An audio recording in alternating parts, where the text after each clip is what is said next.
बिस्मिल्लाहिर्रहमानिर्रहीम। अस्सलाम वालेकुम नाज़रीन, कुछ अपडेट्स हैं जो मैं आपके सामने रखूंगा। इमरान खान के साथ एक अफसोसनाक वाक़या पेश आया। इमरान खान को जो फायर लगा, कुछ इत्तलात के मुताबिक जिस तरह इमरान खान के जो साथी वज़रा हैं उन्होंने कुछ बयानात दिए, जैसे इमरान इस्माइल साहब ने बयान दिया बोल न्यूज़ पर कि उनको 3 गोलियां लगी। लेकिन कुछ इतलात के मुताबिक, बल्कि ज़्यादा इतलात के मुताबिक, जो मुसद्दका इतलात हैं उनके मुताबिक सिर्फ एक फायर लगा। कुछ ऑपरेशन उनका चल रहा है इस वक्त।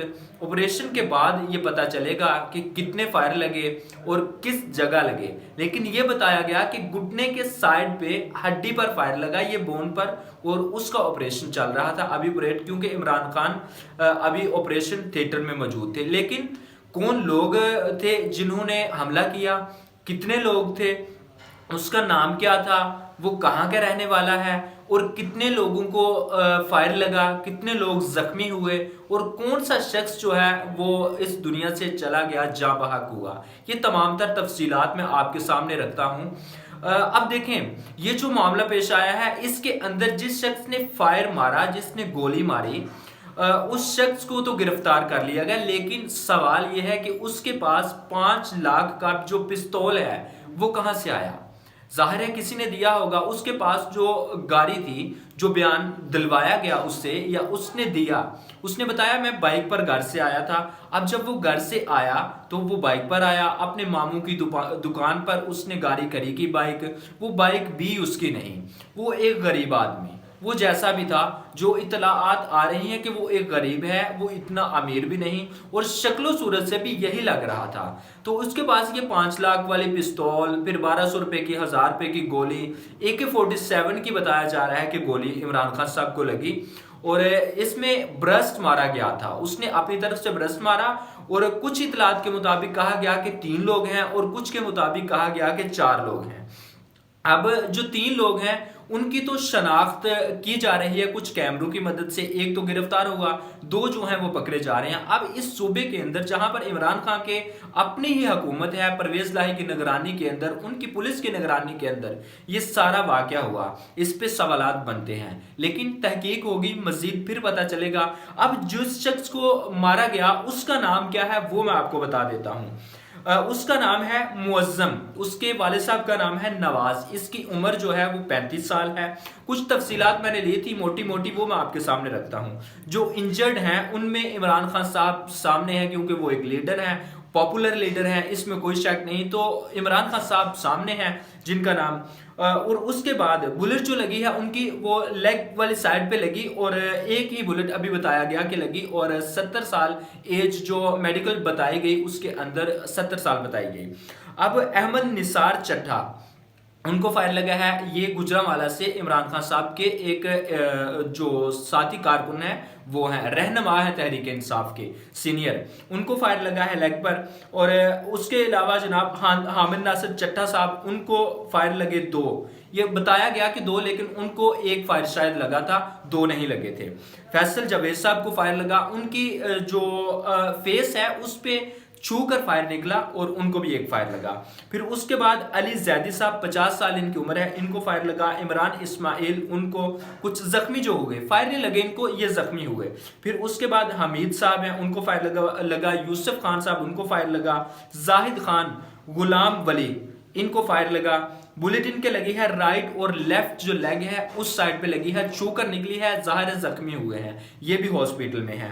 फिर मिस्टर लियाकत है, मोहम्मद लियाकत साहब, इनके वालिद साहब का नाम मोहम्मद अफजल है, इनको फायर लगा है। इनकी उम्र जो है वो 33 साल है। बुलेट इनके भी लगी है एक, लेकिन छूकर गुजर गई। उमर डार साहब, ये भी वहां पर मौजूद थे, ये भी जख्मी। अरीब और शकील, ये भी जख्मी। हमजा वल्द अल्ताफ, 24 साल उम्र, ये भी जख्मी। उमर फारूक, 49 साल उम्र इसकी, ये भी जख्मी। राशिद साहब, ये भी जख्मी। अब इनमें से जो 10 लोग हैं, बताया गया कि उनकी जो हालत है वो ज्यादा खराब है, यानी कि वो जख्मी है। बिल्कुल फिट है अल्हम्दुलिल्लाह। इमरान खान साहब भी बिल्कुल फिट है। बताया ये गया हॉस्पिटल से, जो ताज़ा तरीन इतलात आई कि इमरान खान साहब महफूज हैं अल्हम्दुलिल्लाह, और उसके बाद जो खतरे से खाली हैं ऐसी कोई बात नहीं। तो जो फायर लगा है उससे 10 लोग जो हैं वो सीरियस हालत में हैं और जो बाकी 5 लोग हैं वो ठीक हैं, उनको इतना ज्यादा चोटें नहीं आई और जख्म नहीं हुआ। फिर इसके अलावा जिस शख्स ने फायर किया उसका नाम जो है वो फैसल बट नामी ये हमला आवर था, उसने ये फायर किया।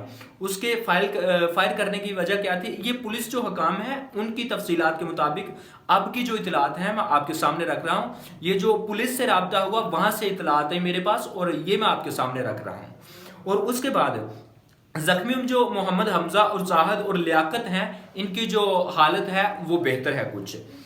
ये 4 लोग जो मैंने पहले आपको नाम बताए। फिर इसके अलावा फायरिंग जो है वो तकरीबन 10 अफराद जख्मी जो हो गए, उनमें से जो 4 से 5 लोग हैं उनकी हालत भी कुछ ज्यादा बताया जा रहा है कि ठीक नहीं। फिर इसके अलावा सैनिटर फैसल जावेद और अहमद चट्टा साहब जो हैं उनकी हालत सीरियस बताई जा रही है। लेकिन जो फैसल जावेद साहब हैं उन्होंने खुद ही एक बयान जारी किया कि मैं बेहतर हूं, दुआ करें कि इमरान खान को ज्यादा जख्म ना आया हो। और इसके अलावा जो बताया गया, फिर इमरान खान साहब का एक बयान आया लॉन्ग मार्च में जब फायरिंग हुई, तहरीक इंसाफ के जो कारकुनों ने सरापा एहतजाज थे और एहतजाज करना शुरू हो गए। लिबर्टी के अंदर, लाहौर के अंदर, इस्लामाबाद, कराची, खैबर पख्तूनख्वा, बल्कि कोर कमांडर पेशावर जो हैं उनके घर के सामने जो है सिक्योरिटी को भी धक्कम पेल हुई वहां पे और एहतजाज जारी था। राना सनाउल्लाह वजीर दाखिला, उनका जो डेरा है उस पर भी हमला हुआ। तहरीक इंसाफ के कारकुन और कुछ लोग जो थे वहां पे शामिल थे, उन पर भी हमला हुआ। फिर इमरान खान ने जो बयान जारी किए उसके अंदर बताया गया कि जो लॉन्ग मार्च है वो जारी रहेगा। फिर इमरान खान की शौकत खानम अस्पताल जब मुंतकिल किया गया तो 4 रुकनी जो मेडिकल कमेटी है वो तश्कील दी गई है इलाज के लिए, इमरान खान के इलाज के लिए। और जो दीगर जख्मी लोग थे वो भी अस्पताल में मौजूद हैं और जो मुबैना हमला आवर था वो पकड़ा गया है। अब ये तमाम तर तफसीलात थी हमले से लेके अब तक की मौजूदा इतलात के मुताबिक। कुछ देर के बाद इमरान खान साहब जो है एक नया बयान हो सकता है कि जारी करें। अगर कोई ऐसा बयान आता है वो भी मैं आपके सामने रख दूंगा, लेकिन कयास आराइयां जो हैं उससे हमें जरूरत है बचने की, क्योंकि मुल्क जो है पहले ही इंतशार की तरफ है। तो इसलिए हमला जिसने भी करवाया, अगर करवाया, जिसने भी करवाया, तहकीकात होंगी, कोई कमीशन बनेगा। यहाँ पे सच हमेशा सामने नहीं आता और अगर ये सच सामने ना आया फिर हो सकता है कौम जो है इश्ताल अंगेजी की तरफ जाए, लेकिन फिल वक्त ऐसा नहीं होना चाहिए। अब देखते हैं कि आने वाले वक्त में क्या डेवलपमेंट्स होंगी। अब तक के लिए इतना ही, मुझे इजाजत दीजिए। मजीद डेवलपमेंट्स के लिए और मजीद तफसीलात के लिए मेरे चैनल को सब्सक्राइब कर लें। अल्लाह हाफ़िज़।